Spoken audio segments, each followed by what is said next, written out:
Yeah, good afternoon. Good afternoon. Can you hear me? Can you hear me? Yes, sir. Yes. Yes, sir. Good afternoon. Good afternoon. Good afternoon, sir. How many people are there? About 6, 7, 8, 9, 10. About that, right? Yep. Okay. Yes, sir. Before I start, since we are having a small crowd, still they are coming to this classroom. Uh, can I have your names, please, one by one, just for my information? Hi, I'm Yunus Ikram. Louder, please. I'm Yunus Ikram. Okay.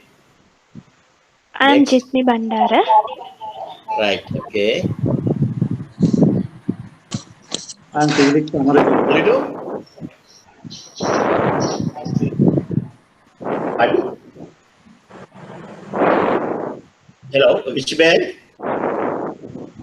Felix Amarajit of Standard Chartered. Hello. Standard Chartered. Okay. Yes, sir. Then I'm Adil who Rizwan. else? Right. You're from which band? NDB. NDB. Is it Yeah. NTB? NDB bank. NTB. Okay. NTB band. Okay. Who else? You can see I'm me, no? Lasan. Hello, Yeah. Yeah. I'm Asanti. Lasanti from NTB. NTB. Asanti, can you see me? Yes, yes. Yeah. And the presentation both, huh? And you are having Oh, this presentation with you. So yes. let's start this one. Uh, I think, I hope you all are safe and sound. No issues to any of our friends. Have you got any information about any of our friends got corona or anything?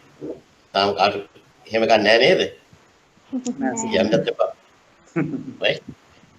Okay. Now I think from today onwards we'll have to get used to this thing. Even you may be better equipped with these new techniques than me, but anyway, even I have to get on with this one. I think for some months and months, I doubt whether we can see each other physically, especially when it comes to subject like international trade. The physical interaction is very, very important. Without the physical interaction, a lot of our questions we can't sort it out. But before I start, I'm requesting you, everybody,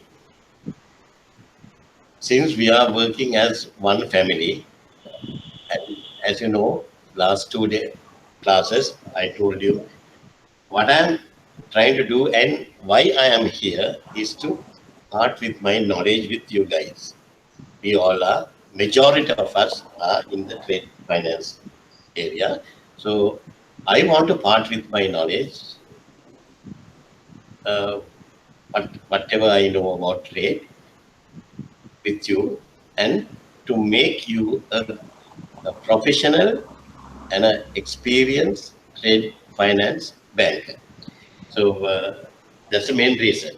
If it is in the classroom, I can see your faces, or whether I can see whether you understood or not. Then I can pay my personal attention to you people. But now I can't see any of you. So please stop me because of that. Please stop me anytime you want any clarifications. Please stop me and start discussing because that is very important. If you want to get through this exam, there are a lot of things uh, when I'm explaining to you, I don't know whether you understood or not. So it's in a classroom, I can always see that from your facial expressions. But here, it's a different thing.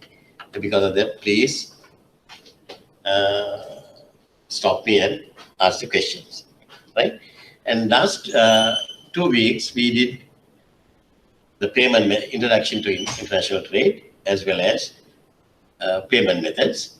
We started payment methods and we completed advance payment and open account. Am I correct? Am I correct? Yes, sir. Yes, Hello? sir. Yes or Yes, no? sir. Yes, Yes, sir. yes, sir. Yeah. Please, louder. Be active, right? Otherwise, this is a bad time. 115, 315 කියන්නේ හොඳට බුද්ධිය ගන්න ගුරුවරු බුද්ධිය ගන්න වෙලාව දැන්. මෙච්චර කාල මේකෙන් හිටියේ ඔයගොල්ලෝ ඔය ගෙවල් වල හිටියේ. දැන් පුරුදු වෙලා. ඒකින්ද be active, right? All right. Now we are going to today I am going to discuss about the third payment method, that is documentary collection. One moment, I'll get a glass of water.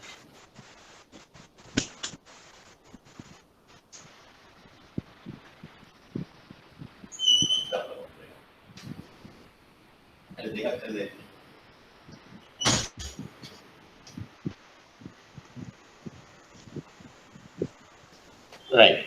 Under this, we are going to discuss what is meant by a documentary collection and the nature of the instructions given by one bank to another, and the responsibilities of the parties to a collection, different parties, and the relationships between the parties.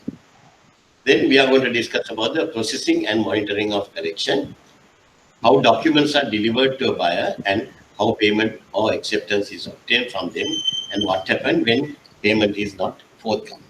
So those areas we are going to discuss under documentary collection.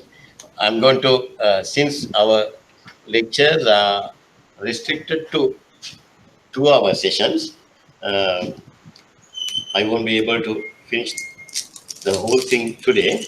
So next week also we will be discussing more on documentary collection. And one more thing, if you can't see me or if you can't hear me, even if you can't see the presentations, please shout at me. Put a shout, right? Otherwise, the previous class, DABF, I went on talking about introduction to trade for half an hour. Then one girl was telling me, sir, we haven't anything, and no, we have not seen you or nothing. Something wrong. ඉතින් ඒ වගේ උනාට පස්සේ මට ආපහු පටන් ගන්න වෙනවා. ඒකින්ද ඔයගොල්ලෝ හරියට මේ කරන්න. Right. Now we learn about advance payment and open account. Those two are extreme payment methods in international trade. Right? One is more favorable to the buyer. The other one is more favorable to the seller. Now,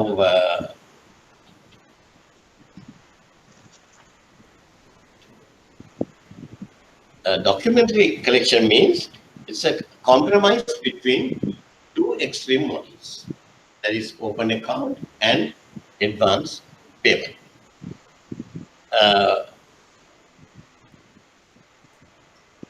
Here, the bank is not involved in any undertaking to pay the seller in documentary collection.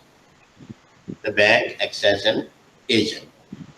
Unlike in documentary credit, that is LCs, the bank is not giving any undertaking to pay the seller, that we know, right? And bank acts as an agent only. And the process, what is happening is, it is difficult for me to draw it on the whiteboard, but the next slide you can see how it is happening.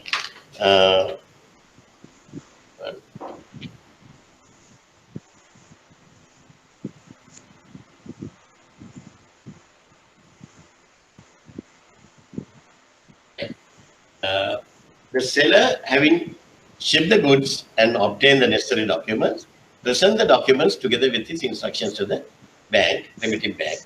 I think you all are having this, what do you call this,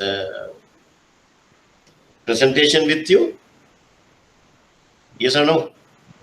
Yes, sir. You are having the Yes. presentation? Yes, no? Yes, sir. Yes. Right. Yes. So, Yes, sir. presentation, I have given it, I think after a few slides, we are going to discuss it again and how this process is happening. But just for the beginning, just try to understand. We have two parties. One is seller, one is buyer. And the seller, between the buyer and the seller, they have a sales contract. Based on the sales contract, the seller will ship the goods and then obtain the necessary documentation. That means bill of lading, then commercial invoice, packing list, weight list or something, and certificate of origin, all sort of things, whatever the buyer wants, they will prepare the documents and give it to their bank, that is seller's bank, domiciled in seller's country. We call that bank the remitting bank. That is seller's bank, we call it remitting bank. Then the remitting bank will send these documents to their correspondent bank in importer's country. And we call that particular bank as the collecting bank. We send the documents to the collecting bank and request for the payment. And this is how the document collection is happening. In open account and advance payment, the both payment methods, the documents were routed from from seller to buyer directly. The documents are not going through a bank. Documents are not going through a bank. But here, all the documents are going through the banking channel. The seller will give the documents to his bank in his country, the remitting bank, and the remitting bank will send the documents to the buyer's bank in buyer's country, that is collecting bank.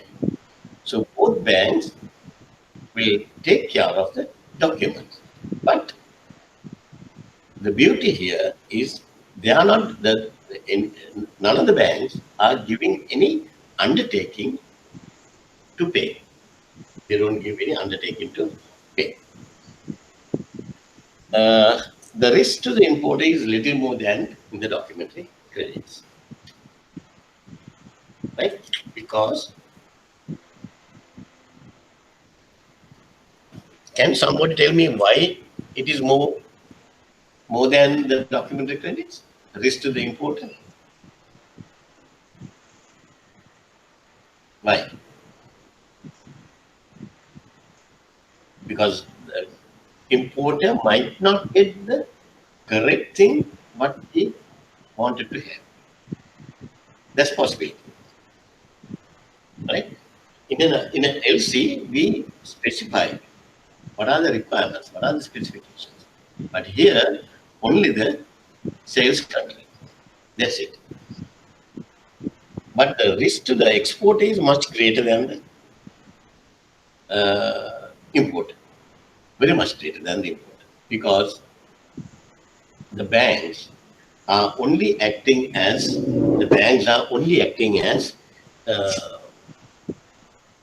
agents in this transaction. They are not giving any assurance that they will pay. Right? That's one thing. No bank is giving any assurance that the seller is going to get the money. But seller can control over the goods of the collecting bank, because he may have to control over the goods through the collecting bank. He has that facility, because when we are sending the documents, we say either release the documents against payment or release the documents against acceptance. If you receive the money and then release the documents, no issue. You are safe. And even if you accept the documents, accept the draft to be paid on a future date and release the documents, again, we have a legal document. But the bank is not taking any responsibility. They are only handling the documents as instructed by the exporter. Okay. Now, in this particular one, it's very important thing. I think last time I discussed about the bill of exchange with you, how the evaluation of bill of exchange. Here, bill of exchange plays a major role in collection documents, right? In Sri Lanka, the Bill of Exchange Act is Bill of Exchange Act of 1882 UK. That's the act. But this was subsequently amended in 1915, then 1928, right? And very recently also there were some amendments. But still, the base is Bill of Exchange Act 1882 of UK, right? And when it comes to a bill of exchange, the definition of a bill of exchange is a bill of exchange is an unconditional order in writing. Unconditional order in writing, right? So if somebody is having the bill of exchange, and they can claim just unconditional order, right? Then addressed by one person, the drawer. The drawer is the one who issues the bill of exchange. That is by addressed by one person to another. Drawee is the other party. Drawee is the other party. Signed by the drawer. Signed by the drawer. He is the guy who is issuing. It is like a simple check. The check is addressed by one person, the customer, to another person, right? And signed by the customer, signed by you. So it is always signed by the drawer, requiring the person to whom it is addressed. Requiring the person to whom it is addressed. If you say, Mr. Pereira, we are requesting, he is the drawee or the importer, is the importer. We are requesting him to pay on demand or at a fixed or determinable future date. To pay on demand. If it is a site pay, it is on demand. If it's a nuisance bill of exchange, then it's a fixed or determinable future date. A certain sum in money. It has to be certain sum. It has to be certain, right? To or to the order of a specified person. To or to the order of a specified person, a payee or to payer. So that's the definition of bill of exchange. Now we'll see the specimen of a side bill of exchange. The bill that requires payment at site. We call it a side draft or on-demand draft, right? You can see drawn under ABC Bank Limited, document crate number, blah, blah, blah, dated 1st June 2017, exchange for US dollars 10,000, 30th June, that's the issuance date. Issuance date, then at site of this first of exchange, second unpaid, pay to the order of ourselves the sum of United States dollars 10,000 only. United Exports Private Limited, Gold Road, Sri Lanka.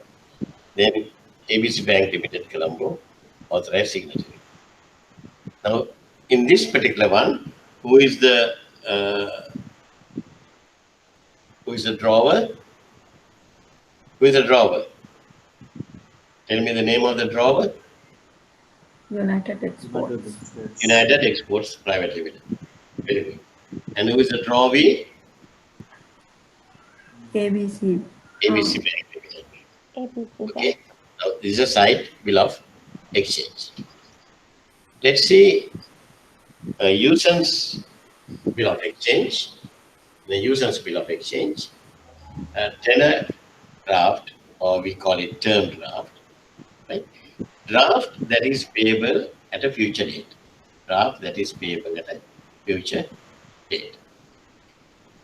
Now here it's almost similar, but only thing is it is not on demand. It says on 28th October 2017.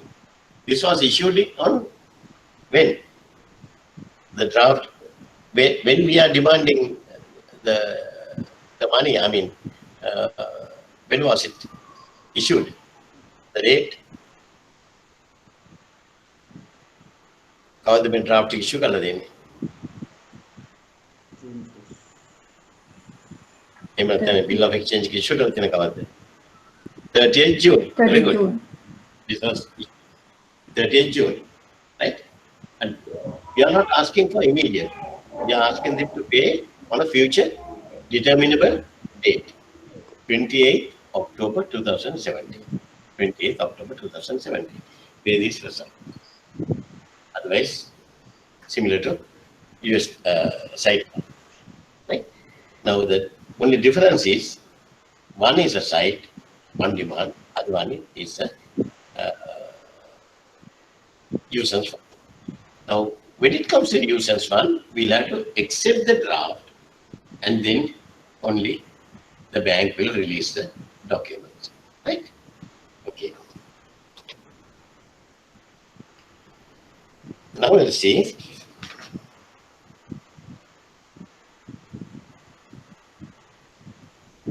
In collection, when it comes to collection,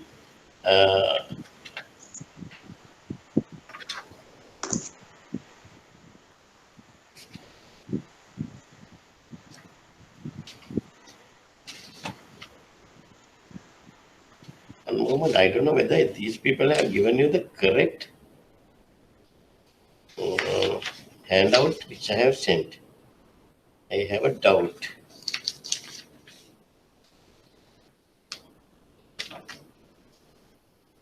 Give me 1 minute because I changed this presentation. All right, okay, fine.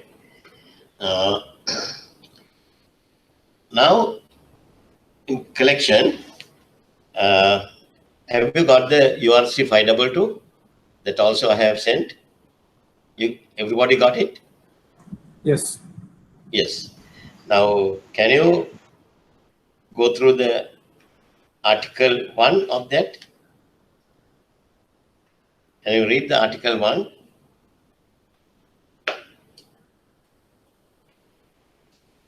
Article 1 of URC 522, it says the Uniform Rules for Collection 1995 revision, ICC publication number 522, shall apply to all collections as defined in Article 2, where such rules are incorporated into the text of the collection instructions. Referred to in Article 4 are binding on all parties they are to, unless otherwise like that they have given. So when we are sending the documents under URC 522, then the parties are responsible to act under URC 522 rules and regulations. Then the B, they says, banks shall have no obligations to handle either a collection or any collection instructions or subsequent related instructions. Very strange. Banks shall have no obligation to handle the collections. What do you mean by that? My dear students, you have to talk because I don't know whether we can see each other personally rest of our life. maybe මමත් ඉඳලා යයි අපි මැරලා යයිද දන්නෙත් නැහැ. අපිට දකින්න හම්බ වෙයිද දන්නෙත් නැහැ. ඒකින්ද කතා කරන්න එනවා. DIT කරන්න බෑ කතා නොකර. Because there are so many things. I know NTB crowd, entire NTB crowd is trade. Standard Chartered trade. NDB trade. Trade crowd again. So you have to talk. Right? What do you mean by Article 1B? Banks have no obligation. That means if your bank received a collection order, I mean either a exporter the collection order or importer as a if your bank is acting for the importer, you get some collection documents. When you receive the collection documents in NTB, are you obliged to act on that? Tell me. Are you obliged to act on that?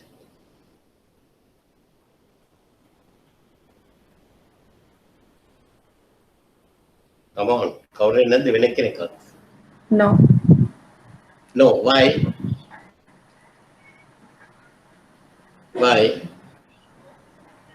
Yeah, Nabi, Balu. No. Answer. Bank have no obligation to handle. Yeah. As you asked.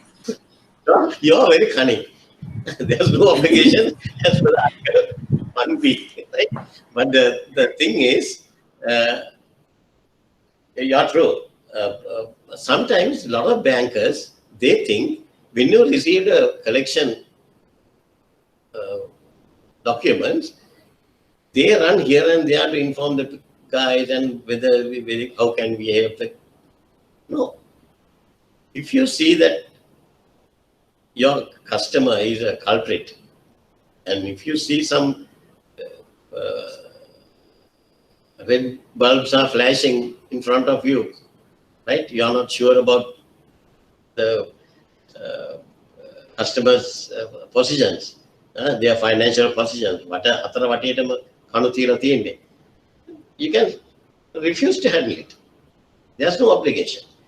But when you open a LC, yes, capital yes, right? Here, nothing. Don't be afraid to say no to the customer if you're not happy with the customer. Don't get yourself dragged into unnecessary things. Ekai, 1B can. Then see, if a bank elects for any reason not to handle the collection or any related instruction received by it, it must advise the party from whom it received the collection or the instructions by telecommunication, or if that is not possible, by other expeditious means without delay. But the important thing is, if you are not willing to handle the documents, then you have to inform. You can't just keep quiet, right? Then you have to inform the remitting bank. Then the remitting bank will advise the exporter, saying that this particular bank, the Standard Chartered or NDB or NTB, they said they have refused to handle your collection. Maybe we don't know the reasons. You don't have to give the reasons also. You don't have to give the reasons. But this particular one, a lot of people are not exercising. They think it's one of our obligations to handle the collection, right? Okay. Then the bill of exchange, the draft, or bill of exchange or draft with no commercial documents attached. That is clean collection. That is clean collection. What is the URC 522 article on clean collection?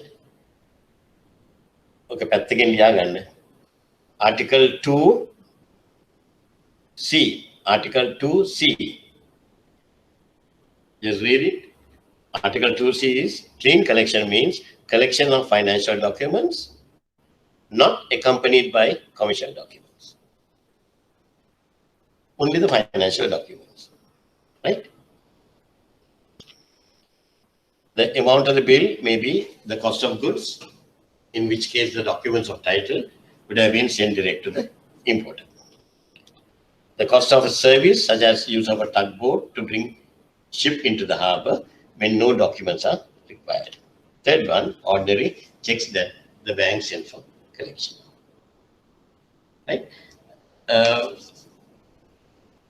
So let's go one by one. The amount of the bill may be the cost of goods, in which case the documents of title would have been sent direct to the importer.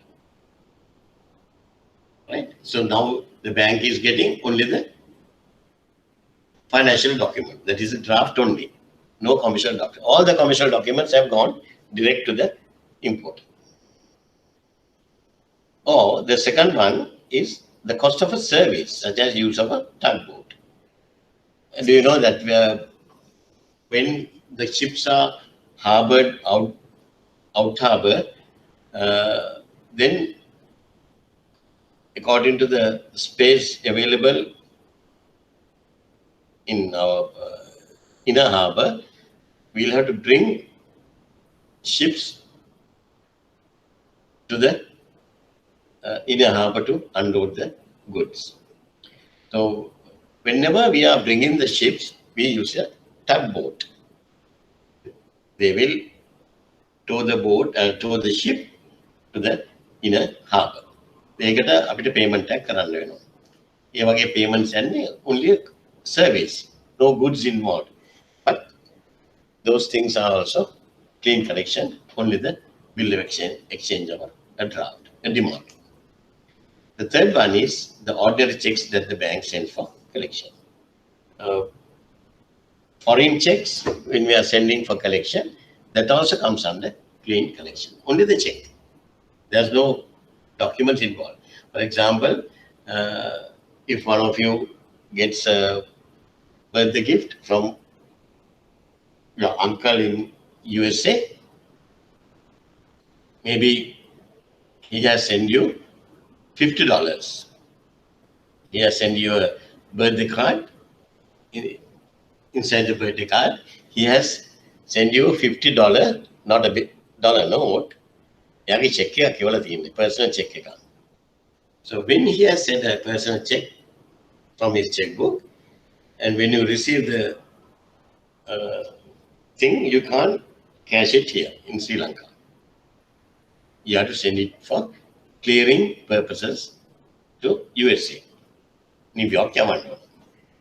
So you go to your bank and you deposit the check in your accounts. Then they will send the check to New York and get it cleared. Normally it takes about 21 days to 30 days. Right? That you all know. And when you are receiving the money back, the funds, they will deduct their charges and we will deduct our charges, so that poor girl will receive ultimately out of $50, she might get about $15, because USA charges are very high. Right? So those things are also coming under clean collection. ඔයගේ දෙයක් වුණා මොනවාද අංකල්ට කියලා අරින්න ඕනේ, thank කරලා විතරක් මදි. යන්න මේ බැංක් එකට යවුවාම මෙයාකෝ ගහනවා ඔක්කොම ගසා කනවා. ඒකින්ද ලබන පාර අංකල් මට $250 ඔත් එවන්න. At least I will get $150, because the banks are charging heavily. Right? Okay. Then the other one is direct collections. Direct collection means exporters may simply send their collections directly to the overseas collecting bank without involving their own domestic bank. Right? Now, let's see whether I can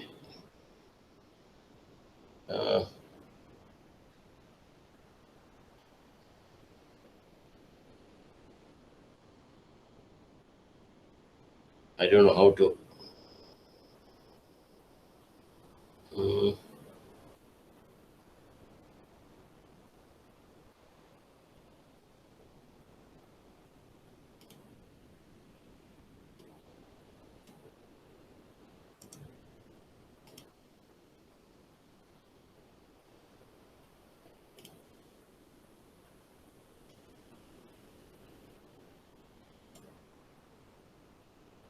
Can you see the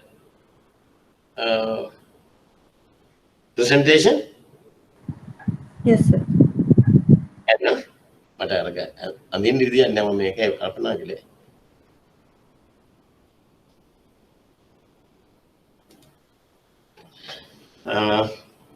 Now, when you are sending the collection, you have to give the collection to the remitting bank, and the remitting bank will send the collection to the collecting bank. That is how the documents are routed. But in direct collection, you are not going to give the documents to your own bank, the remitting bank. Instead, they will send directly to the overseas collecting bank, bypassing the remitting bank. Bypassing the remitting bank without involving their own domestic bank. So the overseas bank will now act as an agent of the exporter in obtaining the proceeds. Right? A very rare situation. But I can remember when I was with HSBC, I used to have had some customers, very few, 1 or 2 customers who are top ranked people. They are dictating terms to the bank, and they say, no, we don't want to give it to you. You're also charging 0.125%. We don't want to pay you that money. We'll send directly to the overseas bank, collecting bank. Right?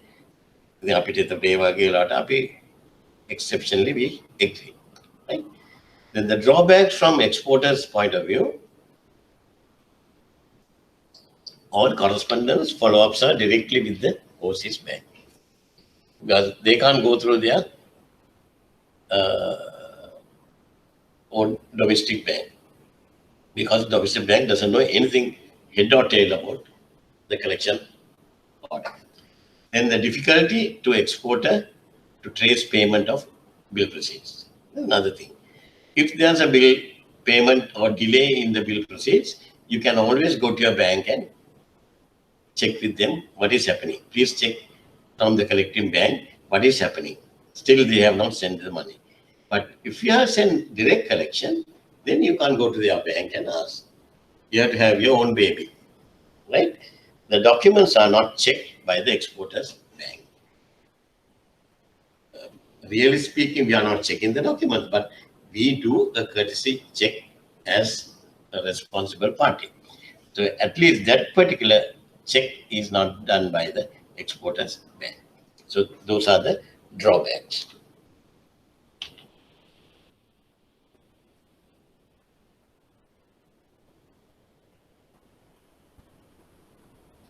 Then the documentary collection. The documentary collection, can you just jot down on the side of it, Article 2D. 2D. Give the clarification on documentary collection. Documentary collection means collection of financial documents accompanied by commercial documents. Financial documents accompanied by commercial documents. In my presentation, I have mentioned bill of exchange, that is a financial document with shipping documents. With shipping documents. Or the second one, commercial documents not accompanied by financial documents. Commercial document not accompanied by financial documents. That also can happen. Only the commercial documents, no financial documents, right? Now, in a normal scenario, any customer, if they want to clear the goods, they have to have the shipping documents, the bill of lading. Otherwise, they won't be able to clear the goods, right? Then the settlement of the bill can be on DP or DA terms. What is DP? What do you mean by DP? Document against payment. Documents against payment. Good. Documents against payment. That means if you want the documents, you have to come and pay the money. Otherwise, you won't get the documents. Can you see me? Yes, sir. Yeah, thanks. මම පේන්නේ නැත්තම් මගේ ලස්සන මූණ ටක් ගාලා කියන්න. මොකද ගිය පාර පැය භාගයක් විතර කතා කරාට පස්සේ එක ළමයෙක් කියනවා සර් පැය භාගයක් තිස්සේම සර් කීප දේවල් ඇහුනෙත් නැහැ සර්ව දැක්කෙත් නැහැ මොකුත් නැහැ. ළඟ හිටියනම් ගහනම් කන්ට එකක්. ඒ වගේ තමයි අපිට වෙලා තියෙන්නේ. ඒකෙන්ද මම නොපෙනී ගිය ගමන් මේ ඔක්කොම ටෙක්නිකල් things නේ.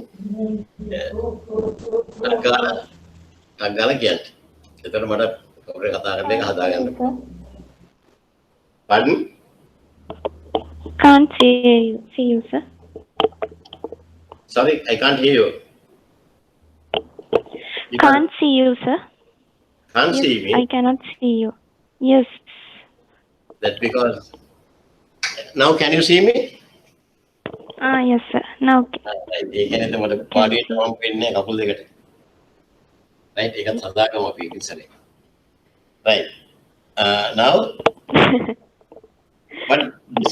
but this class I like because this is the normally out of all my classes I love DIT because that's my area and I want to make you real professional guys, right? Be friendly with me and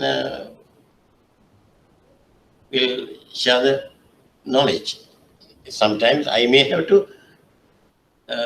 obtain the knowledge from you people, right? So whatever the areas, if you think that you are doing it differently, please come and discuss.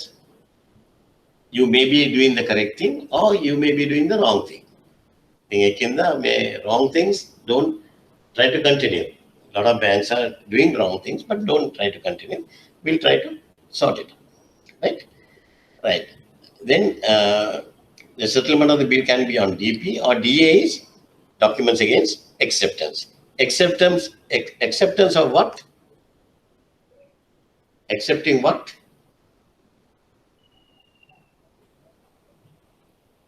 You know, accepting what? What the accept? Bill of exchange. Huh? Bill of exchange. Bill of exchange. Bill of exchange. Okay. Then,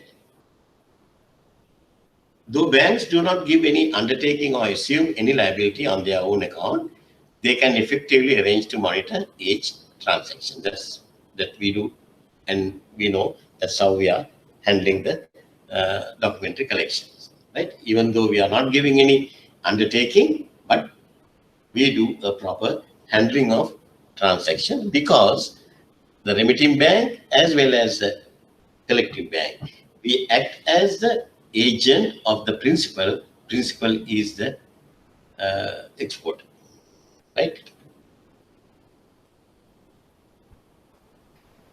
The commercial documents may or may not include the transport documents or may not include financial documents. එකක් ගියා අපිට මේ දෙකම article 2D එකේ අපි mention ලා තියෙනවා. Now refer to URC 522 article 1.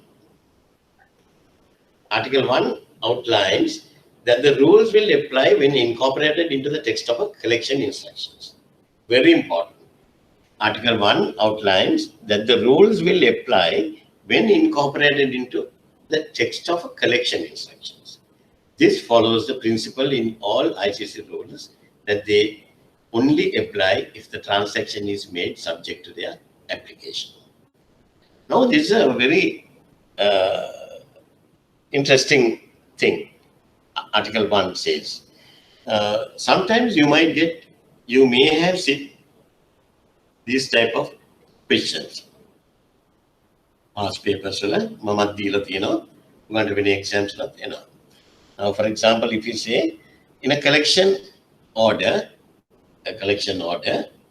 instructions, they have not mentioned it is subject to URC 522.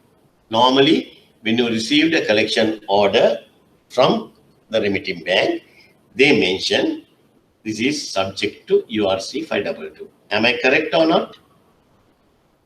මතක් කරන්න ඔයගලගේ department එකේ in a collection orders.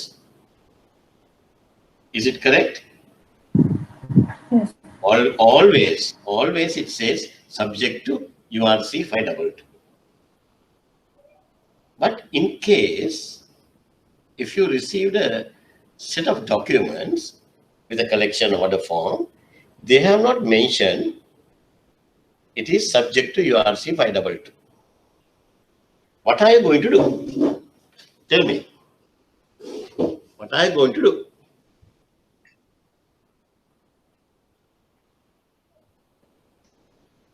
If they have not mentioned under URC 522, can you handle that transaction?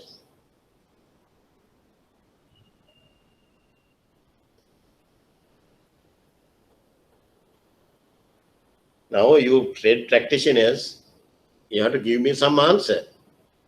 If you received a collection order, a set of documents along with a collection order form from a remitting bank, in the collection order form, they have not mentioned it is subject to URC 522.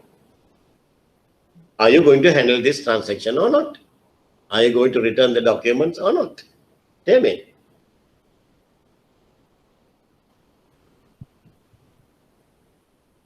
අපි දැක්ක නැතුවට කමන්නේ අපි කතා කරමු. කියන්නේ.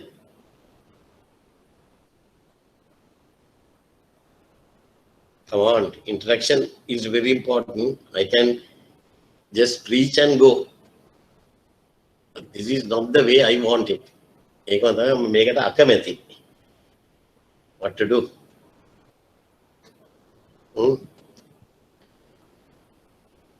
Tell me, are you going to, what action you are going to take in a scenario like that? Can you process the transaction? Yes or no?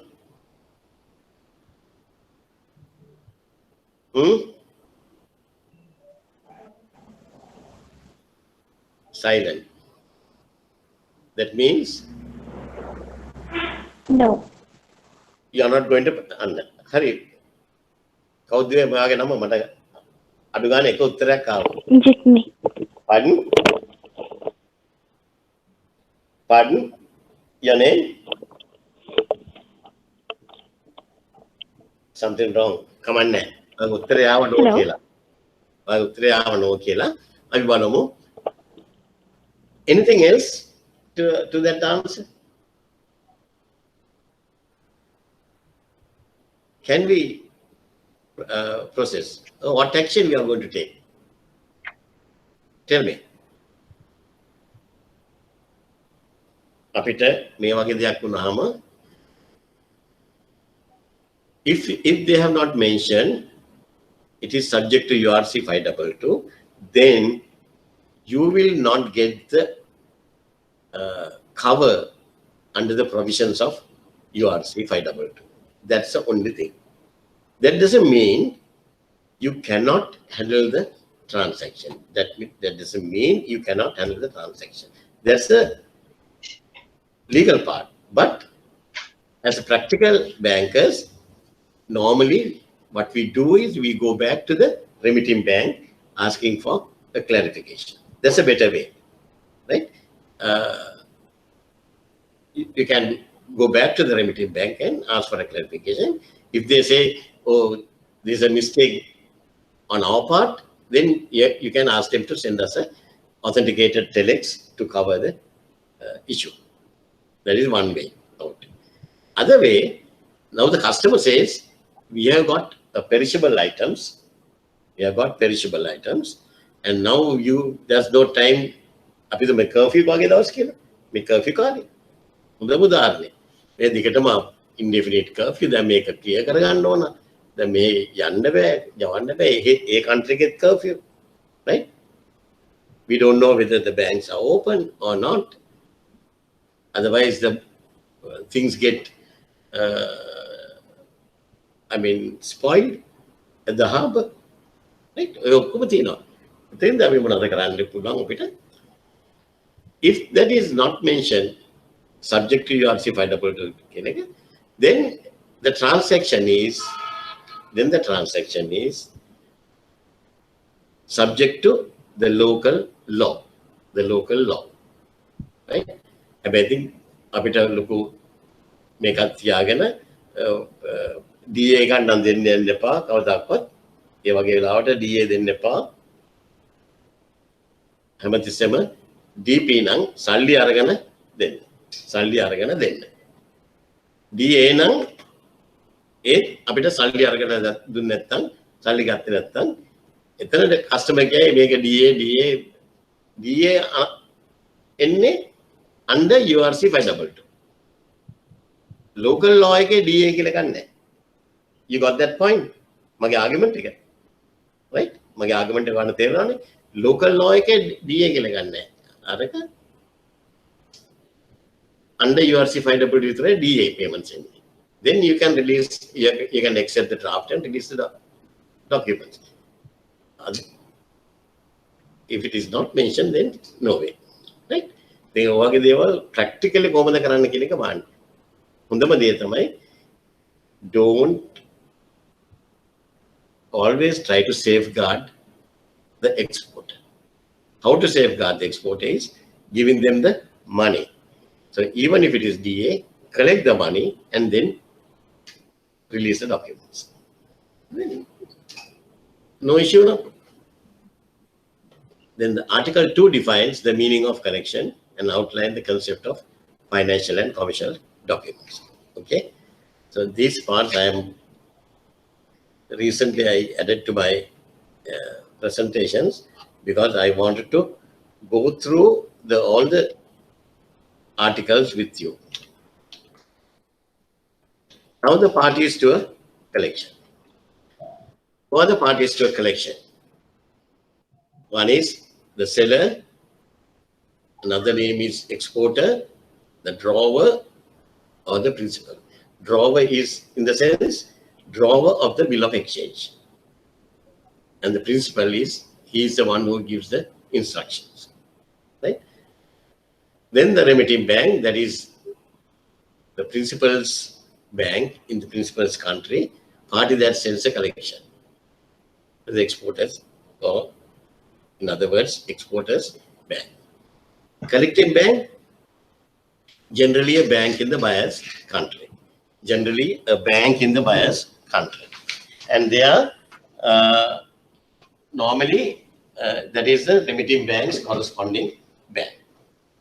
The presenting bank that makes the documents available to the buyer, drawee in terms of the instructions received. Right? That is the presenting bank. In most of the cases, 95% of the cases, collecting bank and the presenting bank is one and same. But there are differences. I'll give you the examples. That is, okay, when I was working for Standard Chartered as well as HSBC, as global banks, we have our own policies. Correct me, there's one guy from Standard Chartered joined, right? You know, you have your global policies. We try to give the business always to our other counterparty in the sense, counterparty bank, right? If Standard Chartered Colombo is handling some business, we always try to route the documents to, if it is Singapore, Standard Chartered Singapore. But if the Singapore bank is something else, Barclays or something, Barclays Singapore, we don't send documents direct to Barclays. We send documents to Singapore, Standard Chartered Singapore. Singapore will send the documents to the Barclays bank internally. So Standard Chartered Singapore is the collecting bank, and the bank who presents the documents available to the buyer, that is Barclays Bank, is the presenting bank. The Mahidi handle HSBC and Standard Chartered from outside, if they are If the customer here with NDB or NTB or Ceylon or Sampan, they send the documents to SCB Colombo. SCB Colombo will send the documents to Sampath or Ceylon or NTB, right? And they are also asking a commission. Handling charge, they are also handling. So ultimately the customer is getting affected. The ultimate situation is what they do is there's a global policy, try to keep the business within the group, right? Then the last one is the buyer, importer or drawee. Parties to a collection, URC 522 Article 3. Now 1, 2, 3 I have finished, right? URC 522 Article 3. According to the Article 3, the main parties are principal, remitting bank, collecting bank, and the presenting bank. But the drawee or the buyer is also there under Article 3B.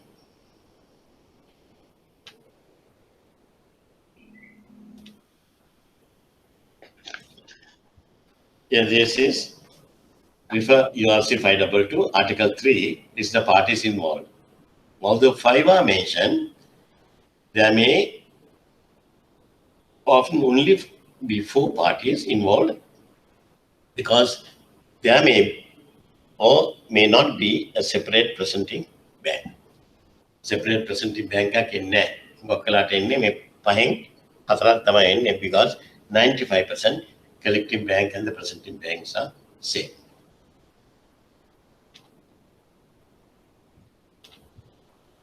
Now we'll come to the collection cycle of the site 1, right? Here you will see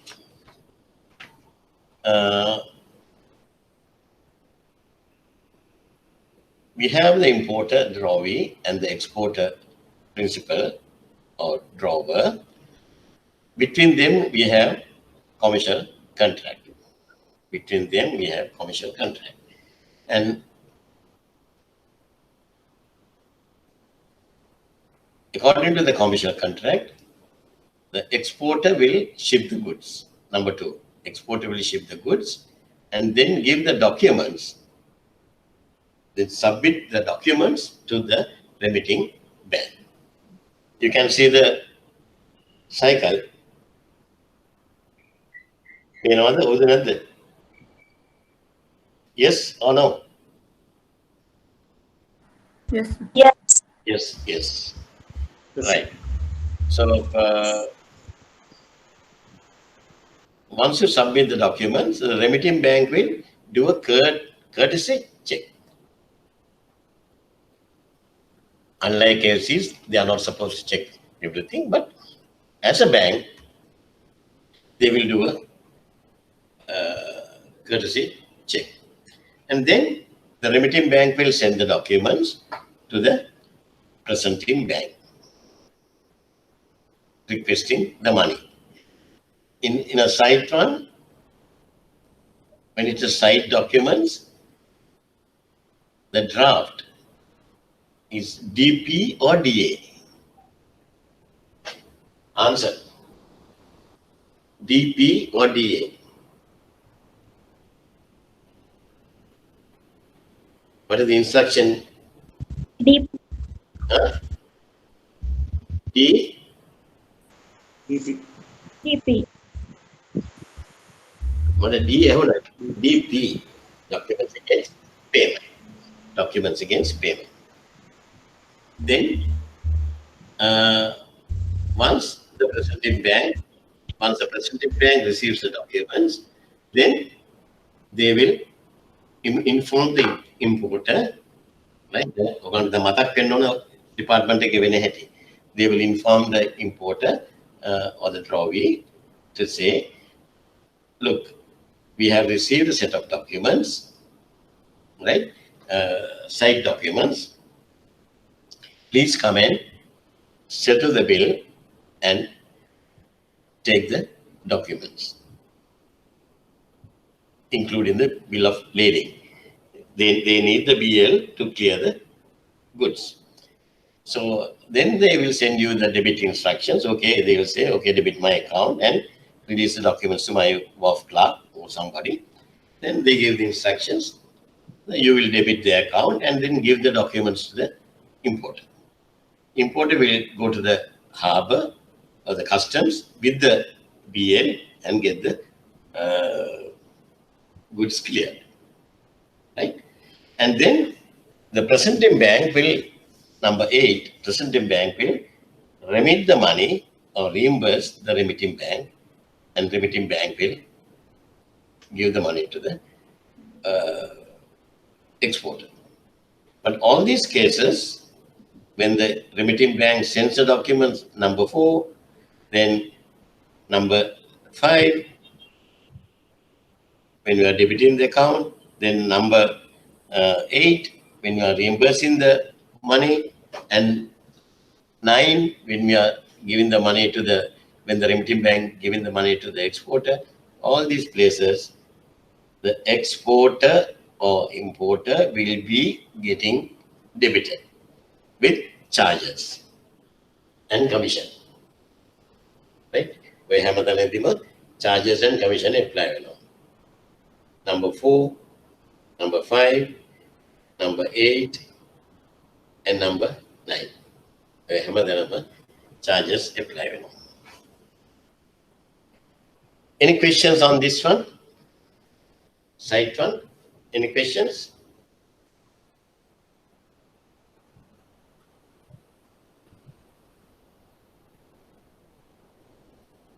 Right. Then collections, usance DA. Collections, usance DA. That means the payment to be done by the importer after on a future date. Payment to be done on a future date. Now can you go through the product cycle and try to understand up to number 7? I'll give you 1 minute to go through it. Just go through it.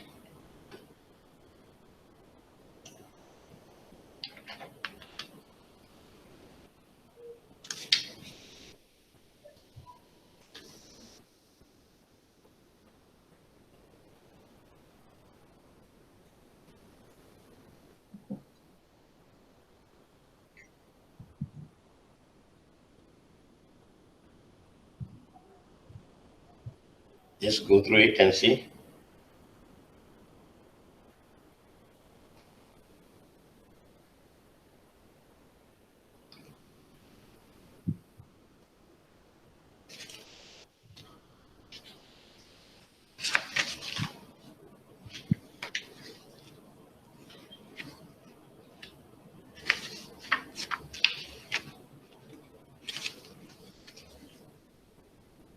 Right? Here, same as site 1, only difference is after, when we receive the documents, number 5, we present means we are not giving the documents. Present means we are informing the importer that we have received a set of documents, and then the drawee will come to the bank and they will accept the draft. Once they accept the draft, we will give the documents to the importer. Importer will go to the harbor and port and get the thing clear. Right? Then on maturity,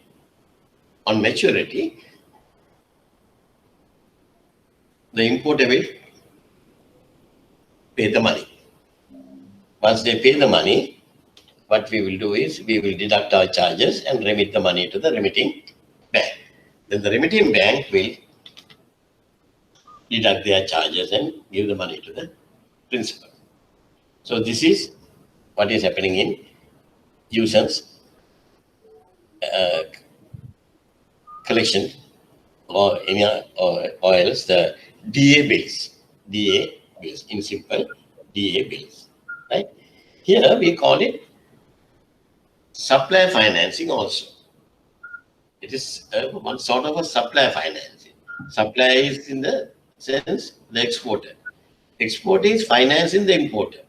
Oh, he gives the goods and he asks them to pay after a certain time period. So instead of he's taking a loan from a bank and pay immediately, now he has time to sell the goods and pay the exporter within that time frame. So it's a sort of a supply financing, right? Okay. Then we'll talk about the relationships between the parties. We discuss about the principal and the remitting bank. Now we'll see who is the principal. Principal is the exporter. Remitting bank is his bank, right? So the remitting bank acts as agent for the principal or exporter or seller. Therefore, the remitting bank must not act outside the instructions of the principal. Very important.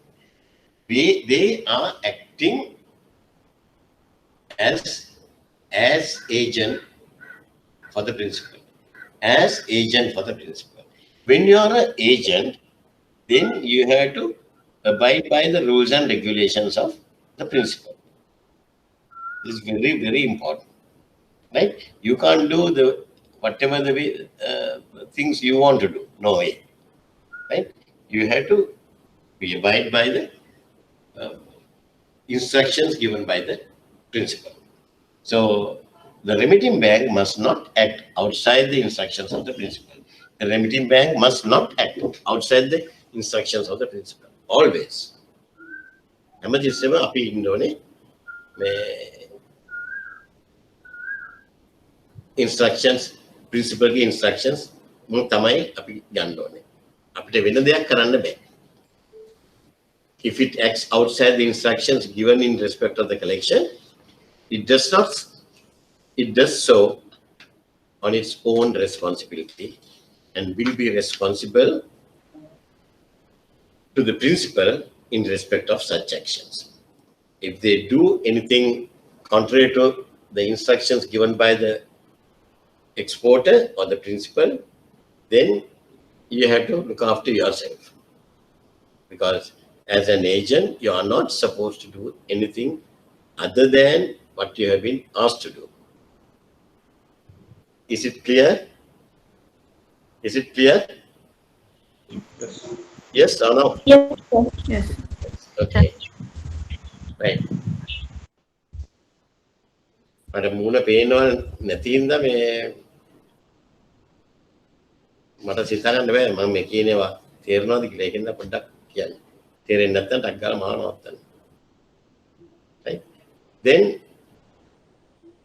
if the remitting bank acts strictly in accordance with the instruction of the principal, then it is not responsible or liable to the principal in any way.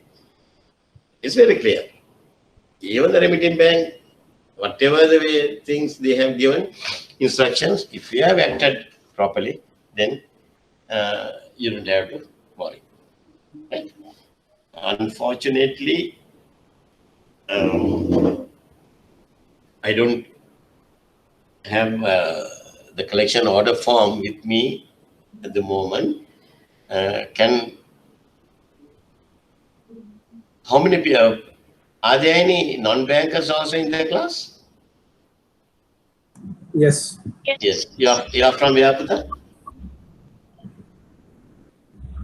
I'm from Jaya. නෑ මොකද වගේ company එකමද? I'm working. I'm not working. You are not working. Yeah. Only one person. Any other? No, sir. I'm here. Huh? I'm from Direct Industries. You are from? Direct Textile Industries. It is a garment factory situated in UI zone, Katunayak, actually. All right. But you are dealing with banks, no? your imports or Sorry. exports, you are sending through banks. Your bank. Yes or no? No, sir. Yes, yes. Yes. Yes. In that case, if all the bankers, whether you are in trade or any other department, if it is trade, it's easy. And trade guys, please help the others. But only thing again, now we don't know, we are not seeing each other. Otherwise, I will try to upload it next time. Try to get every bank, they are having collection order forms. When the exporters, when they send their documents on collection basis, there is a collection order form. Each bank they are having 99% of the collection order forms in all the banks are very much similar. Please try to collect one. You go to the trade finance department and ask for a collection order form. Export කරන කට්ටිය ගාව තියෙනවා. Customers වල දෙන්න. ඉතින් එකකින් එකක් අරගත්තාම මේ ටික අපිට ඔක්කොම බලන්න පුළුවන්. Right? මම next time උනත් මම බලන්නම්. මේ කරන්න. Right. Then remitting bank and the collecting bank. Now the remitting bank, we discussed about the relationship between the principal and the remitting bank. Now we are talking about remitting bank and the collecting bank. The collecting bank must act strictly on instructions by the remitting bank. Right? Irrespective of its own relationship, if any, with the buyer. It's very important. Collecting bank must act strictly on instructions by the remitting bank, irrespective of its own relationship, if any, with the buyer. Underline කරත් කමක් නැහැ. අපි හැම තැනම වරද්දගෙන අහගෙන ප්‍රශ්න ඇදලා ගන්නවා. Because the buyer, when you receive, now you think as the collecting bank.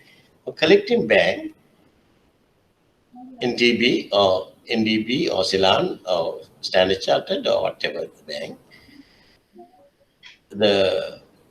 your customer, your buyer is very close with you. Right? මචාන් කියන ඉන්න කට්ටිය. එක්ක හවසට ඉඳලා හිටලා ඩ්‍රින්ක් එකකටත් යනවා.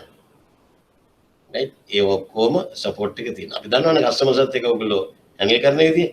right? very friendly මම නෑ එපයි කියන්නේ නෑ. ඒකේ වාසි තියෙනවා අපිට. හදිසියේ කේස් එකක් ගියත් කස්ටමර්ගෙන් ෂේප් කරගන්න පුළුවන්.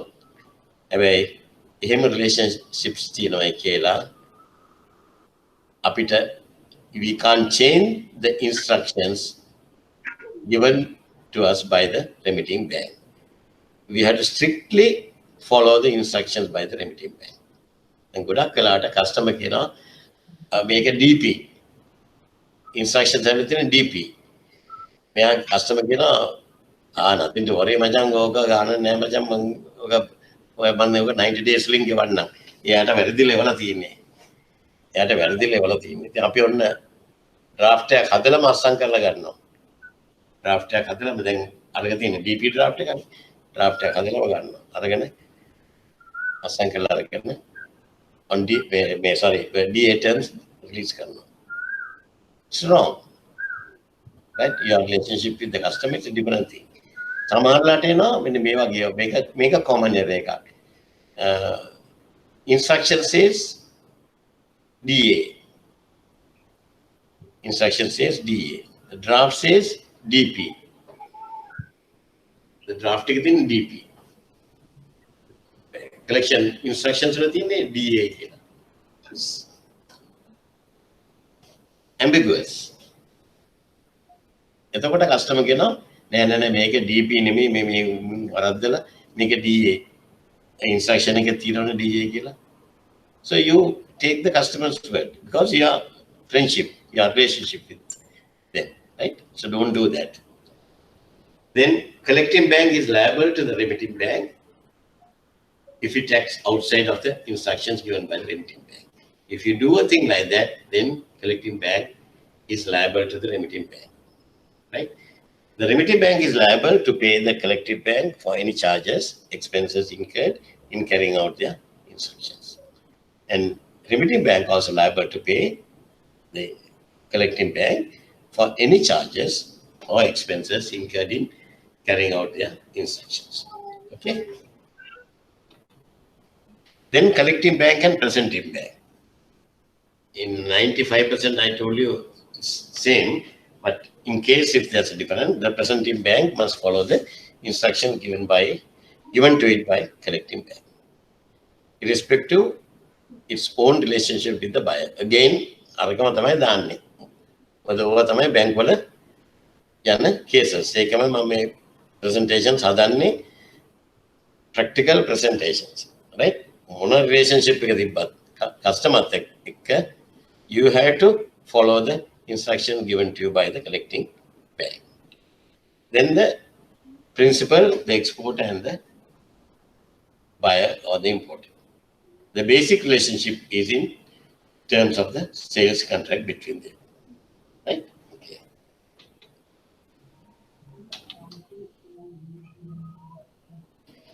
So what are the preliminary steps for each of the parties? The basic initial steps for each of the parties, right? The exporter. When they come into a business, first the exporter has to make inquiries about the buyer and agree contract with the buyer. Easy. Then make inquiries regarding the buyer's country. Very important. Why? Buyer's country request whether buyer buyer country if you are sending tea to, if you are sending a consignment of tea to Syria, country, there's a country risk, right?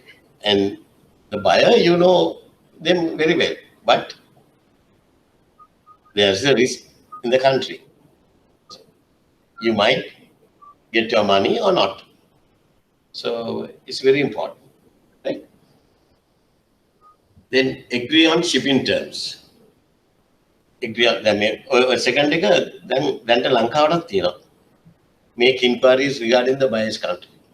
If the buyer is in Sri Lanka, now we have issues.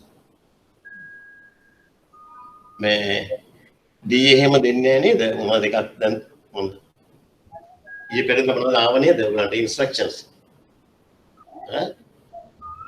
Foreign payments restrictions, some are goods. You are not authorized to import certain goods.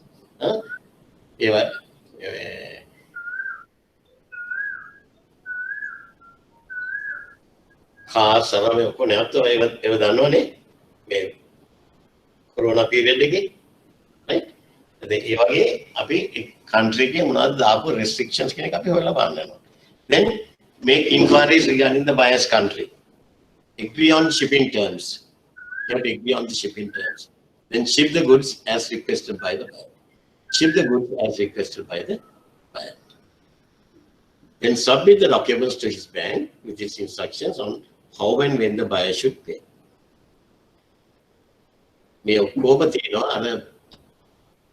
Export order form, collection order form. The buyer, the exporter has to complete that form, right? In the remitting bank, know your customer to ensure that it does not unwittingly get dragged into issues which could have a negative impact on its reputation. Know your customer to ensure that it does not unwittingly get dragged into issues which could have a negative impact on its reputation. What do you mean by that? Now, when we are handling a customer, you should know your customer. KYC can appear. Know your customer very clearly. Because if your customer is a dicey guy and if in his business you have seen some gray areas, doubtful areas, and you're not sure whether he's a is handling drugs. අපි දන්නේ නැහැනේ. අපි යන්තම් කඩෙන් කොණින් ආරංචි දෙනවා. මේ වගේ මිනිහාගේ business මේ වගේ කියලා. අන්න එතකොට you have to be very careful. Right? Otherwise, when you try to clear a consignment for that guy, and if that thing happens to be drugs or narcotics, then the bank will also get dragged unwittingly into the issue. Right? A few years back, I can remember one of the guys who has imported potato consignment from Pakistan, potatoes. A potatoes asatibuna, plastic filling hadala, tawat potatoes, evatibuna kudu. Then we come up with a customer ensure that the exporter has given full instructions to enable the collection to be handled effectively. So whatever the instructions you are receiving from the exporter, it has to be full instructions. To help this only, every bank, they are having their own export collection order forms. The customer has to complete those forms, not any other forms. They can't give instructions in a covering letter. We should not accept any such letters. Right? මගේ හොඳම යාළුවෙක් කියලා ටක් ගාලා ඔයාට call කරලා ගියේ අනේ මචං මේ මෙහෙමයි ෆෝම්ස් එකක්වත් නැහැ මට මේක යවා ගන්න ඕන ඒකින්ද මේ කියලා they'll give you the instructions, right? But don't do it. Always use the correct form. Always do the correct form, right? Check that the documents are consistent with each other. Put in one moment. I'll have them. Make it again. Why do you know? My pain neck. It's in the correct table. I am not there. But a body is nothing. What is it? What is it? Right. Let me. Can you see me now?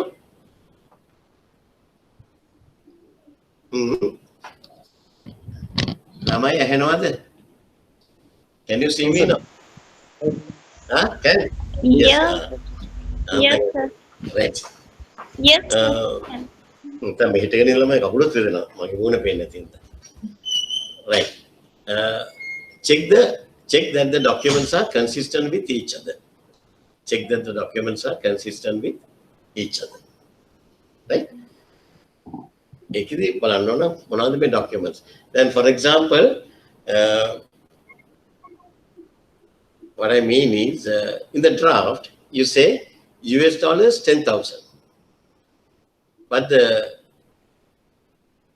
collection order form, they have mentioned US dollars 10,500. It's inconsistent, right? Those things you have to check. Then send the documents to a bank in the buyer's country with instructions on collecting payment. Then the remitting bank should send the documents to the buyer's country with instructions on collecting payment. Set up internal control procedures to monitor the collection. Once you send the collection, now I'm talking about the exporter side, right? Export document. Once you send the export documents, you have to set up the internal control procedures to monitor the collection. Now, my dear students, now tell me, now you have to open up your mouths and then tell me the feedback. In your banks, when you send the export collections, right? Now, what is the procedure to monitor the collection? You send it and wash your hands and just wait till you get the money. Because as per the URC 522, the banks have no obligations, no responsibilities. Correct. But you are a banker, a prudent banker. As a prudent banker, what are the procedures you have adopted? එහෙම නැත්නම් අපි ඒව කරන්න ඕන. ඒව තමයි change කරන්න ඕන අපි banks වල. යවුවට පස්සේ නිකාම බලන් ඉන්නවද නැත්නම් සුමාන කෙරින් දෙකකින් අපි follow up කරනවද? මේක සල්ලි ආවද කියලා බලනවද නැද්ද?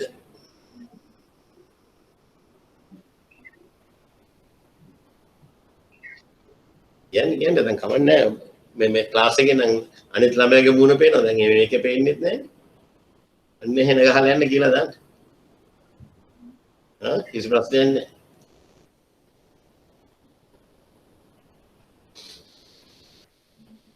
කියන්නේ දැන් අපි මේ ක්ලාස් එක කරන්නේ මම කියන්නේ ගොඩක් ප්‍රැක්ටිකල් ඒවා අපි හදා ගන්න ඕන අපේ setups.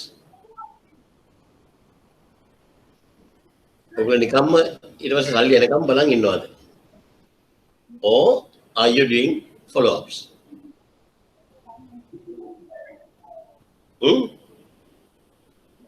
Can somebody give me the answer?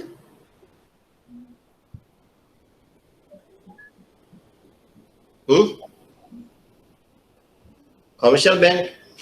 How do you in the commercial banking? Commercial banking? On the bank one, yeah, bank.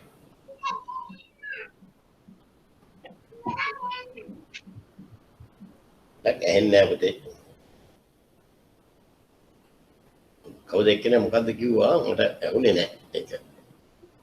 Normally, what we had to do is we had to set up internal control procedures. In my case, what I will do is every 10 days or 2 weeks time, I go through the computer printout and see whether we have received the money or not. If we have not received the money after 14 days, we have to send a reminder to the collecting bank. We have to check what is happening, right? You have procedures and internal procedures. Then pay the exporter when it receives payment from the collecting bank. Okay. Then collecting bank and presenting bank. Collecting bank and the presenting banks, both are in the importer's country, acts as a remitting bank's agent and therefore should examine the collection instructions carefully. They have to carefully examine the collection instructions. Then in the importer side, right? Collecting bank or the presenting bank. Ensure that the number of documents received is as stated on the collection instructions. Very important. The moment you receive a collection order from courier, if you are the guy who is numbering and entering in the register or recording the bill, please ensure that you count the number of documents received against the collection instructions. ඒක බලන්න ඕනේ මොකක්ද කියන එක නෙමෙයි 1 2 3 4 numbers තමයි බලන්න ඕනේ. මේකේ copies පහක් තියෙනවා නම් ඒ පහ තියෙන්න ඕනේ. එතෙන්දී අඩු නම් ටක් ගාලා we'll have to go back to the remitting bank. Otherwise later you can't say sorry there are 2 documents missing. ඒව බෑ. ඒ විදිහම යන්න ඕන. Then present the bill to the buyer for payment or acceptance. Release the documents to the buyer when the exporting instructions have been followed. Whether it's DP, they have to come and pay. If it's DA, they have to come and accept the draft. Remit the proceeds of the bill according to the remitting bank schedule instructions, usually less any charges. On maturity or on demand, pay the remitting bank. The importer should make inquiries about the exporter with particular reference to his reliability and trustworthiness, the length of time he has been in business.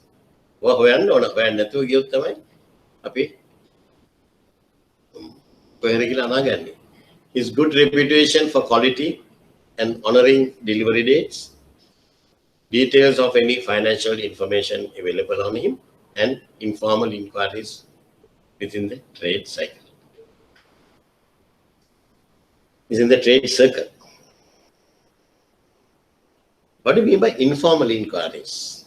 Very, very important thing for me, right? If you go through a bank, sometimes you might not get the correct information regarding that party.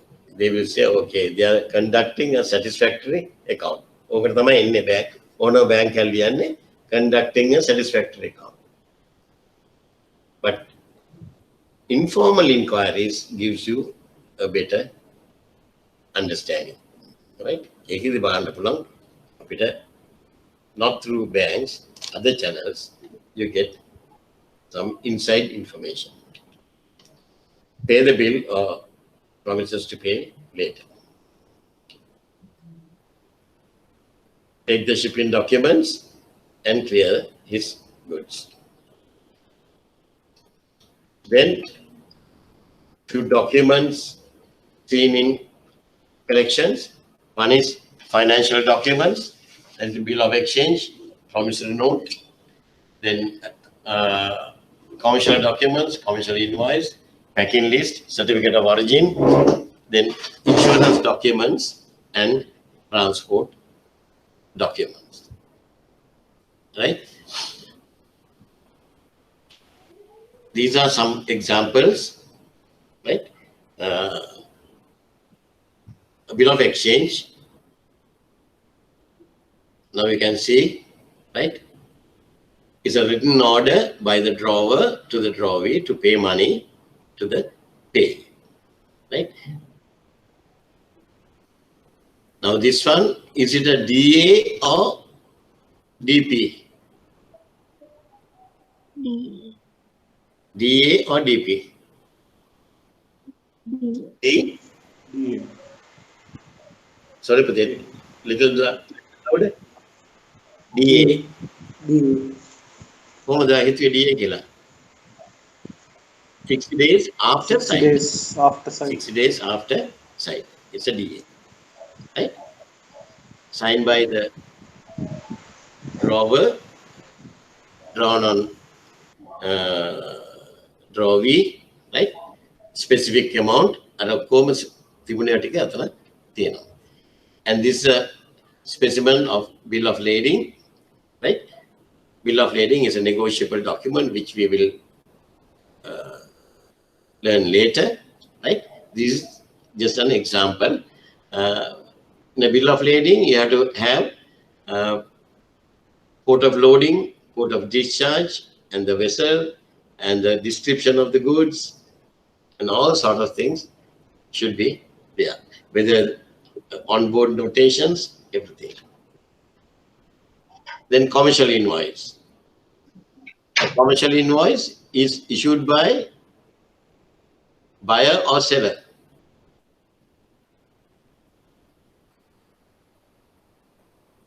Commercial invoice, Seller. huh? Issued by buyer or seller?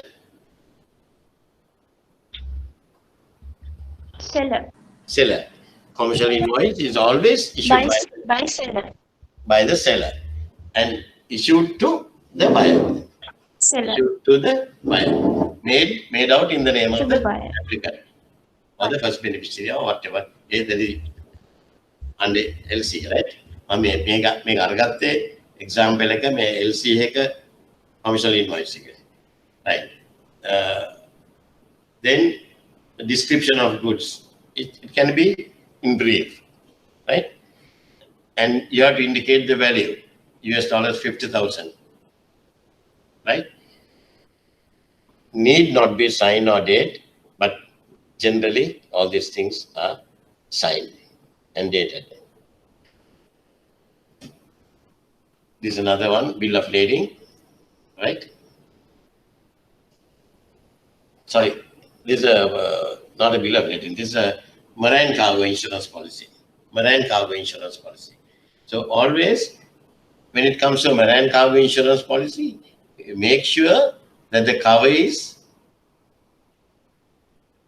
from the date of shipment, the cover is valid, right?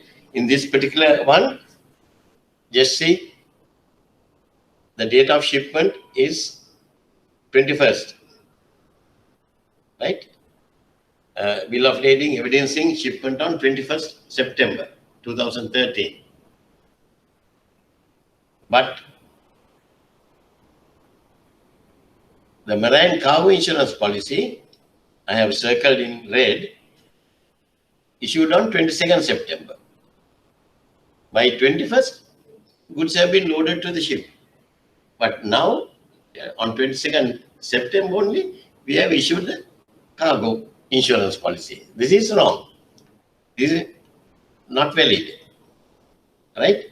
Because anything can happen between 21st September and 22nd September. But if you have mentioned cover is effected from 21st September, then it's okay. Then it is okay, right? Even though the issuing date is 22nd, we have put a remark to say cover is effect from 21st September, then no issue. So always we have to check the bill of lading date and insurance date. Even though we are not supposed to check all those things, as a prudent bank, if we see these things, it's our duty to inform my customer. Now, we'll move forward. A delivery of financial and commercial documents and their risk involved. Right?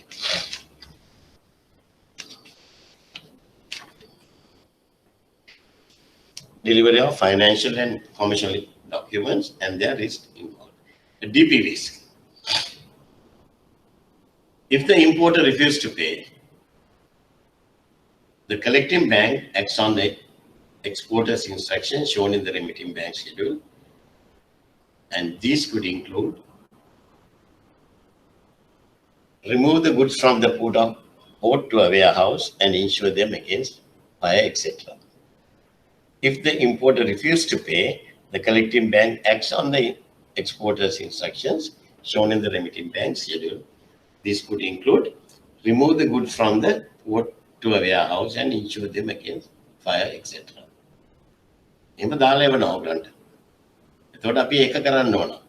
But normally, no bank is going to do that. Remove the goods from the port to a warehouse and insure them against fire. If the collection order form has mentioned these things, immediately when you receive, as a importer's bank, when you receive the collection order form, you have to see whether there are such instructions to you to say, remove the goods from the port to a warehouse and insure them against fire. Please go back to the remitting bank immediately and tell them, sorry, we are not supposed to act on that. Right? Or contact the case of need who may negotiate with the importer. Who is a case of need? Case of need. See Article 25. We have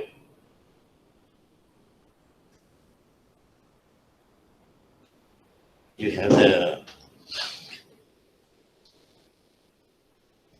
URC 522, Article 25, case of need.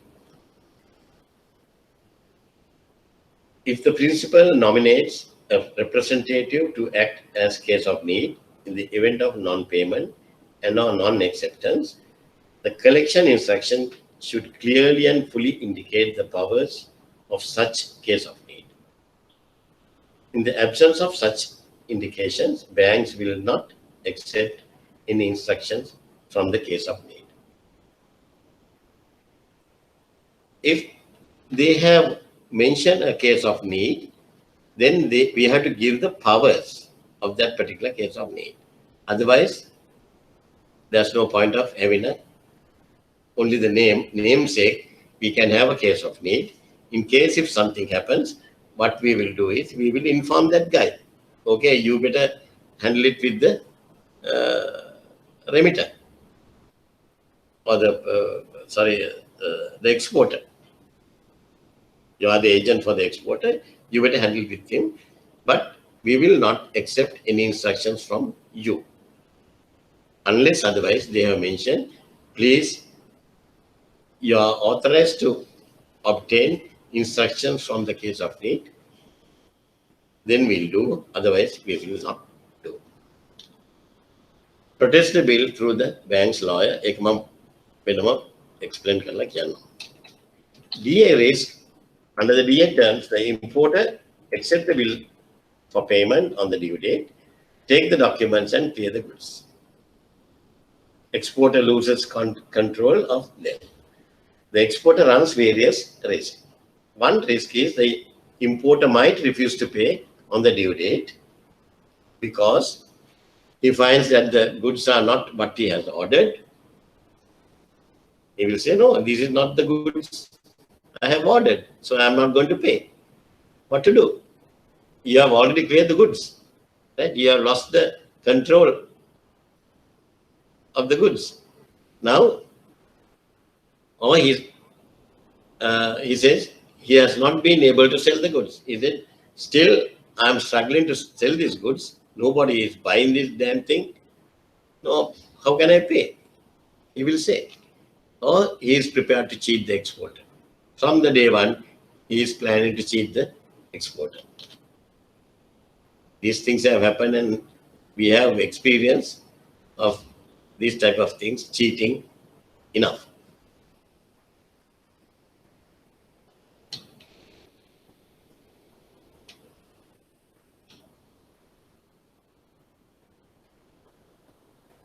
Then the bank's role and the income in collection operations. Bank's role is both the remitting bank and the collecting bank act as agents of the exporter, right? Then the banks have no financial interest in an ordinary collection, right? If the remitting bank is funding the exporter or discounting the bills, export bills, discounting the export bills, that is their own risk. On their own risk, they can do it. But legally, they don't have any cover. Some banks, they do, but they do it with a, what do you call this, against indemnity. Against indemnity, they do. Otherwise, it's high risk because the collecting bank will never give any undertaking that they will do the payment. They will do the payment if the importer pays them, or else they will not do anything, right? And the banks provide trade and credit information, TCI reports, services to their customers, right? Banks income under collection, we get foreign exchange profit, right? Then commission and handling charges. Sometimes fixed or pro rata fees according to the tariff of charges. Sometimes there are fixed ones. They say 2,500, 1,500, or sometimes they say pro rata, 0.125 of the bill value, 0.25 of the bill value, right? So that's again according to the tariff of individual banks.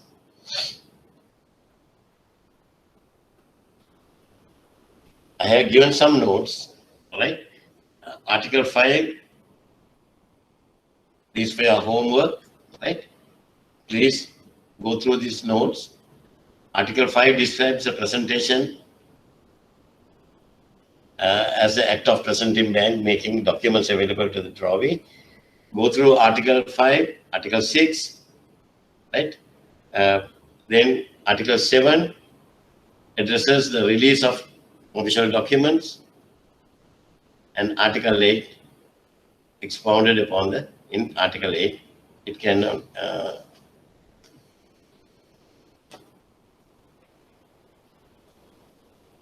creating your own documents.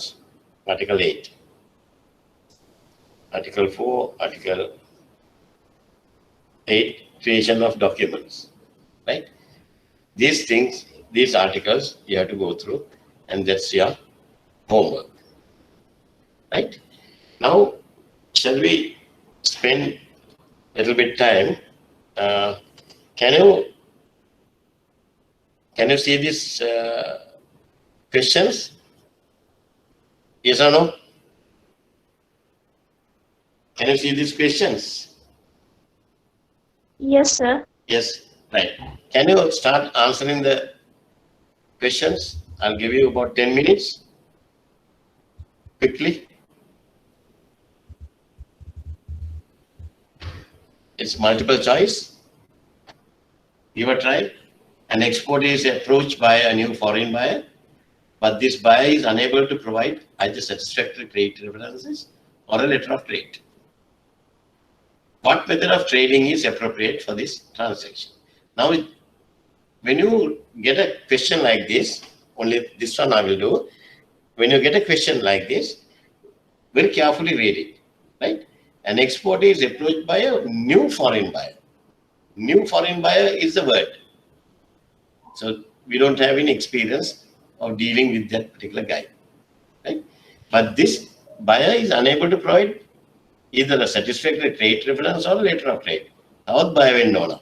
මේ ඉන්නේ අලුත් customer කෙනෙක්, අලුත් buyer කෙනෙක්. He can't provide a satisfactory credit reference. ඒ කියන්නේ මෙයා가 චල හොඳ මිනිහෙක් නෙමෙයි, කණුකාරයෙක්. Or letter of trade. You know, if you are issuing a letter of trade, then it has to be on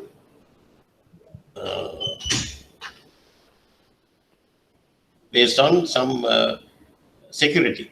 එකක්වත් නැහැ. එහෙනම් what method of trading is appropriate for this transaction? A, B, C, D. What is your Answer A. B. what is that? Answer A. Answer A. A. Any other answers? D. B. D. Advance payment. D. What is the correct answer? B. Correct answer is D.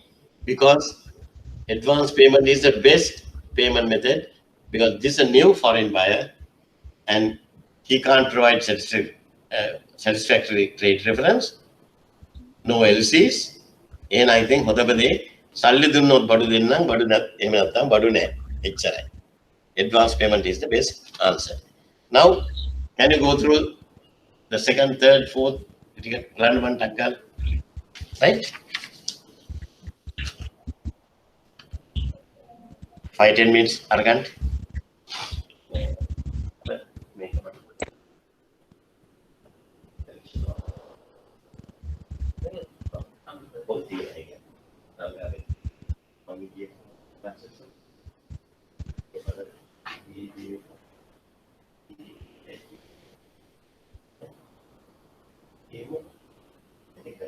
Order form.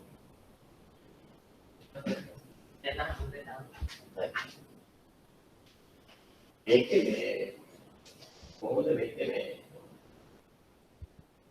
මේක library එකේ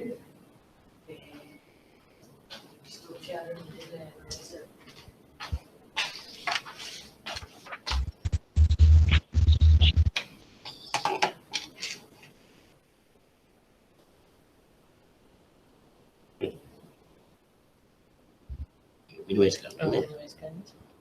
දැන්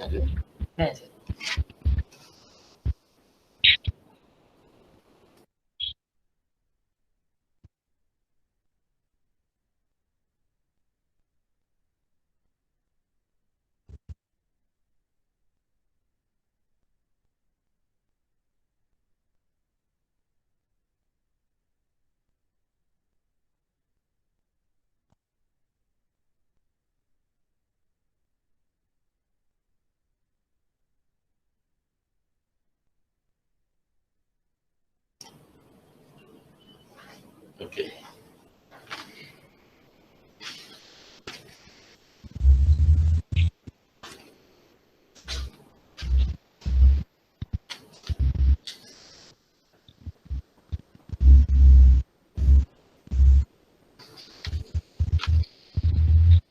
Can you see me? Yes, sir. All right, okay. Now, then you better do the second one. What is the answer for the second one? In which of the following circumstances might an exporter choose to use a correction? A. The buyer's country is politically unstable. B. Buyer is creditworthy but has a record of slow payment. There is some buyer risk, but there is a market for the goods in the buyer's country. Above B and C. What is the answer? අමාරුයි මේ ඔක්කොම answers එක වගේ.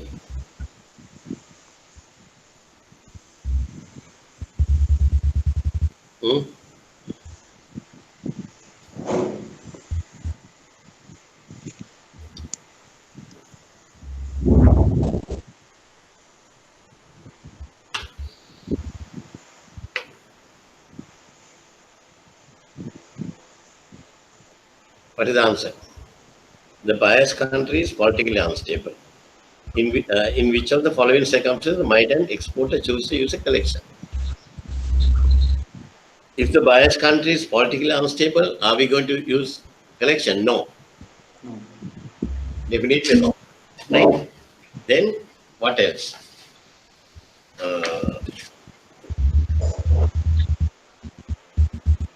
The buyer is creditworthy, but has a slow record of slow payment. ඒකට නම් කමන්නේ. Creditworthy නම් අපිට එච්චර issue එකක් නැහැ. There is some buyer risk, but there is a market for the goods in the buyer's country. Buyer risk. There's a buyer risk, but there's a good market for the goods. Are you going to do dealings with those people on collection? No way, because there's a buyer risk. එහෙනම් answer එක එන්නේ B. B. B.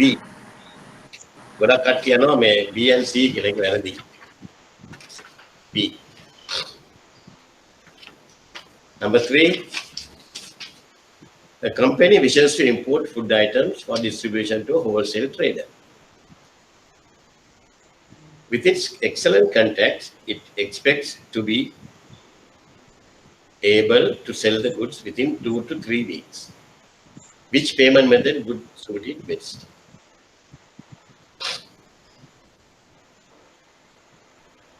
Answer?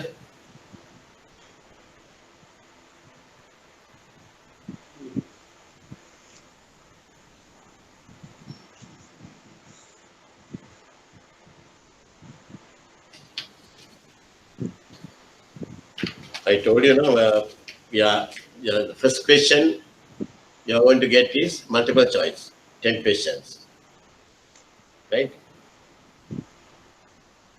ගොඩක් ළමයි එකෙන් pass වෙනවා, ගොඩක් ළමයි එකෙන් ෆේල් වෙනවා. හරියට කළොත් 20න් 20ම ගන්න පුළුවන්.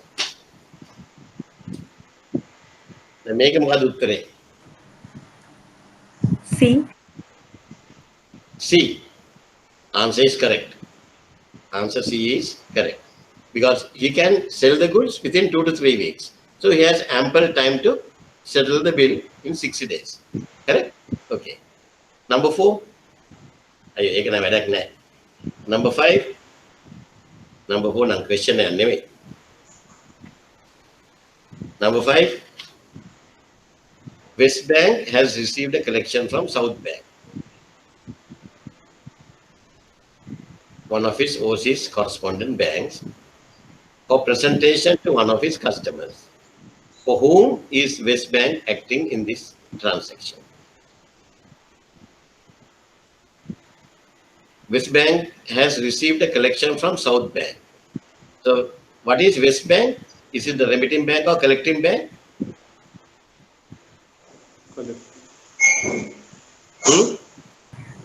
කියන්නේ? Collecting bank. South Bank? Remitting bank. Remitting bank. Very good. Right. For whom the West Bank acting in this transaction?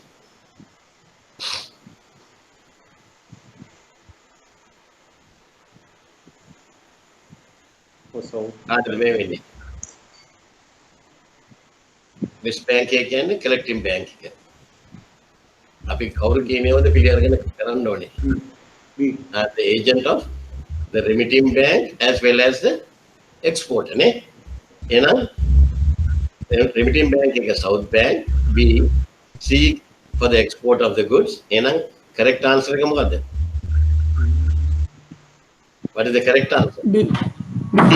Answer is D. D, above B and C. Then number 6, agrotech in UK are shipping farm. Agrotech in UK are shipping farm machinery valued at GBP 100,000 to new customer in France.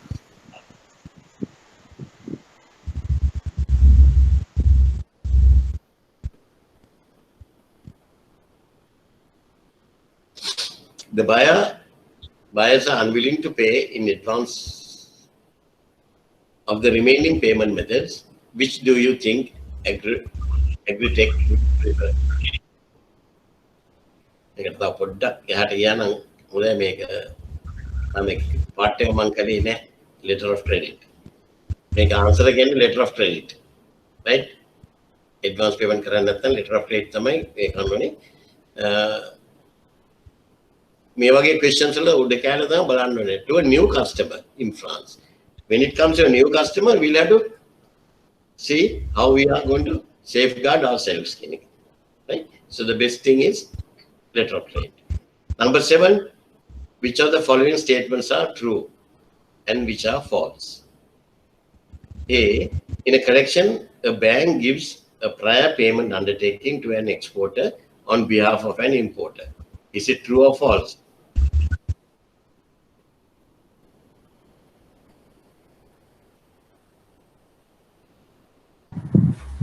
False. It is false. Right? B, a documentary collection provides a means whereby an exporter may retain control over the goods that have been dispatched by sea. That have been dispatched by sea. True or false? Exporter may retain control that have been dispatched by sea. මේක තාකිය පස්සෙන්ම උගන්න තව පැහැදිලි වෙයි.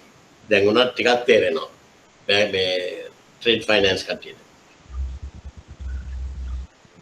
If it is dispatched by sea, what is the document we are going to get? Transport document.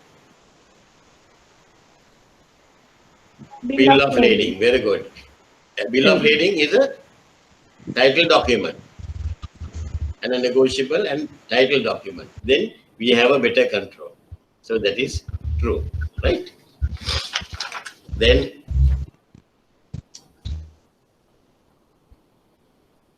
who prepares a bill of exchange? Who prepares a bill of exchange? Huh? Exporter. Who prepares? Exporter or drawee? Sorry, a drawer, exporter, or principal. 9 එක නම් නංගිලට හරි දූලට හරි පුතාට හරි ගෙදර ඉන්න ළමයට දෙන්න ඉරියා දින්නර. ඊතලේ ඇදලා මා කියන්නේ එක්ස්පෝර්ට් එක කියන්නේ කාටද? Drawer. Drawer. Importer? Drawee. Drawee. Exporter's bank is base. Then, which one of the following International Chamber of Commerce publication governs dealing in documentary? Make it a documentary credit in it. Come on, Jan Ban. UCP 600, right? UCP 600, right? I thought I won't be able to finish this in 2 hours, but I managed to finish it in 2 hours. Next week, I'm going to continue with collection and then move on to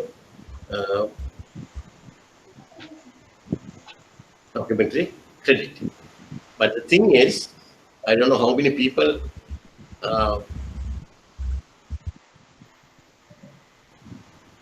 ඔක්කොම ගෙදර 10 දෙනෙක් දින්න අපේ.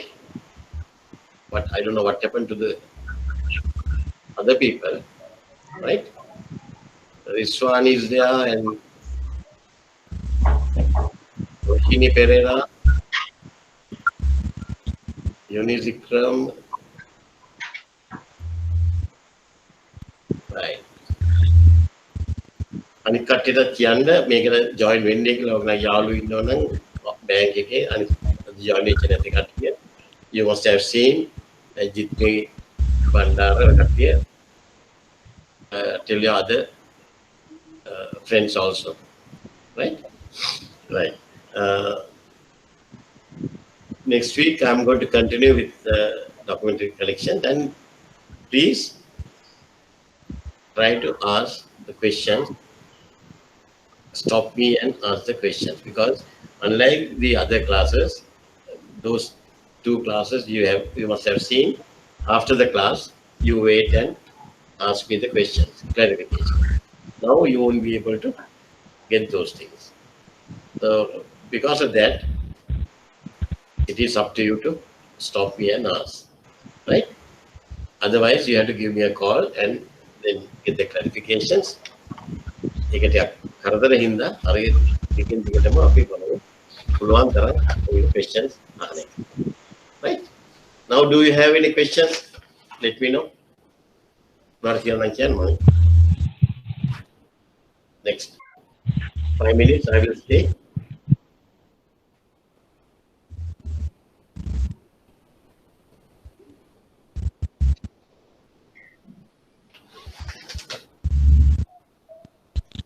Right?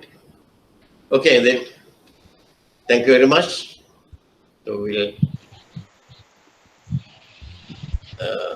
call it a day, right? Thank you, sir. Stay safe. All the best. Okay. Thank you.